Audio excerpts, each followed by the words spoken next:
ఇవాళ ఎందుకు వేసిన ఓట్లు మనం 2500 రూపాయలు ప్రతి మహిళకు, ప్రతి తెలంగాణ ఆడబిడ్డకు ప్రతి నెల సర్కారు నౌకరులకు ఎట్లయితే పెన్షన్ వస్తుందని చెప్పిండా? వచ్చిండా? 2500 రూపాయలు ఇస్తా అని చెప్పిండు కదా. రెండోది ఏం చెప్పిండు? ఈ 2000 రూపాయల పెన్షన్ ఏం పిచ్చాది? భర్తలు చనిపోయినటువంటి ఆడబిడ్డలారా, భర్తలు చనిపోయిన ఆడబిడ్డలారా, భర్తలు వదిలిపెట్టిన ఆడబిడ్డలారా, ముసలి తల్లులారా మీకు 2000 రూపాయలు ఏం పిచ్చాది? 4000 రూపాయలు ఇస్తా అని చెప్పిండు. 4000 రూపాయలు ఇస్తా అని చెప్పిండు. ఈ కాళ్ళు లేని వాళ్ళకు, రెక్కలేని వాళ్ళకు ఏమి ఇస్తా అని చెప్పిండు? 6000 రూపాయలు ఇస్తా అని చెప్పిండు. 6000. ఆయన మాటలు మాట్లాడుతున్నప్పుడు చూడండి, మళ్ళా ఆయన మాటలు ఎంత బ్రోకర్ మాటలో, ఎంత అబద్ధాలు కూడా మనకు అర్థమవుతుంది. ఆయన మాటలు రుణం తీసుకో, ఎవరికైనా రైతులు రుణం లేకపోతే ఇప్పుడే పోండి బ్యాంకులకి 2 లక్షల రూపాయలు రుణం తీసుకొచ్చుకో, నేను తెల్లారు వస్తా, సంతకం పెడతా, 2 లక్షల రూపాయలు రుణమాఫీ చేస్తాం. ఈ పక్కకే పోయిన గడికేసిన దగ్గరికి మన సొసైటీ మీటింగ్ అయితే 1209 మంది రైతులు ఉన్నారు అక్కడ. 1209 మంది ఉన్నారు. రైతుల మాఫీ ఎంతమందికి అయిందంటే 200 మందికి అయింది. 1009 మందికి రైతుల రుణమాఫీ కాలేదు. వడ్ల అమ్ముకుంటలకు 500 రూపాయల బెనిఫిట్ రాలేదు. మీకు పెళ్లి చేసుకుంటే తులంబంగారం వచ్చిందా అమ్మ?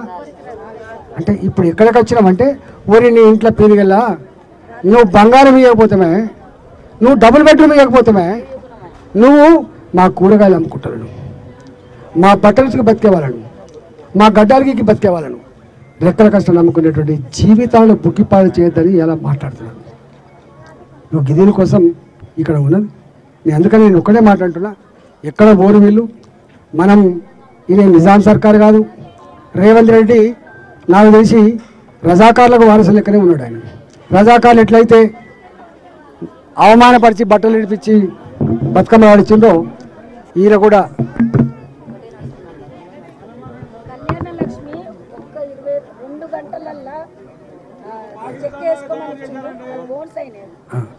ఇక్కడ అమ్మ మాకెందుకు అనుమానం వస్తుందంటే ఒకటే అనుమానం వస్తుంది. దవాఖానాల మందులు లేవు,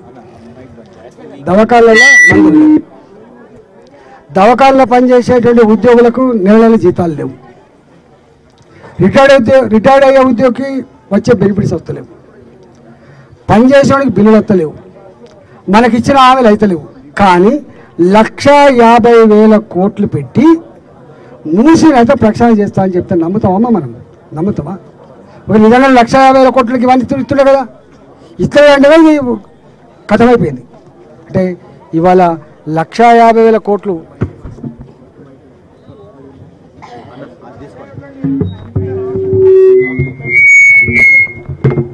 150,000 కోట్లు ఆయనకి ఏం గుర్తొస్తుందంటే, మురికి నీళ్ళు గుర్తొత్తలేవు 150,000.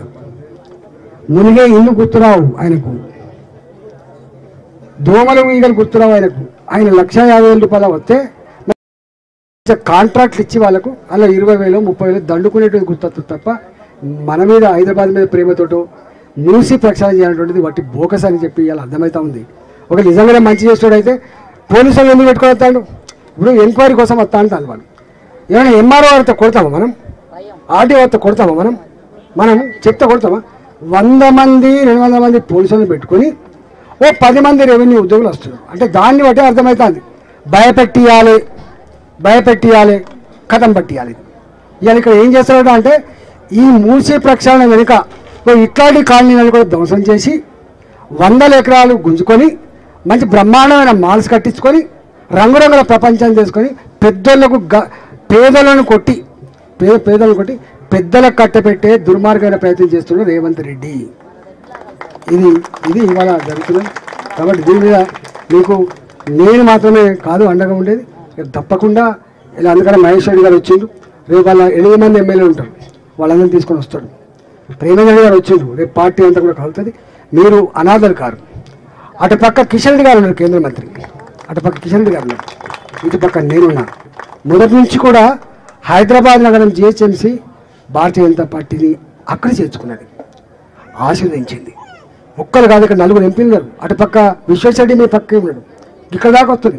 కొత్తపేట దాకా కూడా మీ విశ్వేశ్వరరెడ్డి వస్తాడు ఎంపీ. నేను ఒక ఎంపీ ఉన్నాడు ఇక్కడ. అటుపక్క కిషన్ రెడ్డి గారు ఎంపీ ఉన్నాడు, అటుపక్క రఘునందన్ గారు ఎంపీ ఉన్నారు. ఈ హైదరాబాద్లోనే 4 ఎంపీలం మీకున్నాము, 4 ఎంపీలం ఉన్నాము.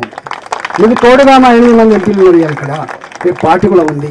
మీరు అనాథలు కాదు, మీరు దిక్కులేని పక్షులు కాస్తుమా. మీ మీద వచ్చి ఇవాళ ఒక గంట కూర్చొని ఫోటోలకు ఫోజులు ఇచ్చి 4 టీవీలలో మాట్లాడి దానికోసం రాలే. నిజంగా ఈ పేదల కన్నీళ్లకు పరిష్కారం చూపే బిడ్డగా వచ్చిన ఇక్కడికి నేను బిడ్డగా వచ్చిన. మిమ్మల్ని 25 ఏళ్ళుగా అనేక మంది ముఖ్యమంత్రులు చూసిన నేను, అనేక మంది ముఖ్యమంత్రులు చూసిన, అనేక ప్రభుత్వాలు చూసిన. నా బతుకంతా కొట్లాడుతూనే ఉంటా, ధర్మం కోసం కొట్లాడుతూనే ఉంటా, న్యాయం కోసం కొట్లాడుతూనే ఉంటా. మీలాంటి అభాగ్యులకి అండగా ఉండే బాధ్యత నాది. అందువల్ల మీరు పొద్దున్న నుంచి ఇక్కడ ఎంతెంతమంది మాట్లాడి చూసిన నేను. ఇలా మీరు గంత అధైర్యపడకండి. ఇళ్ళల్లో దుఃఖపడకుండా ఆనందన కూడా ఉండకుండా ప్రయత్నం చేయండి. వస్తాను తప్పకుండా. ఎక్కడ బోరు వీళ్ళంతా నేను చెప్పినాక ఇప్పటిదాకా ఎక్కడ పోతారు వీళ్ళు? తొండ పరుగు 8 దాకా, వీళ్ళు పరుగు ఎక్కడ దాకా? ఇలా ఉంటే గింటే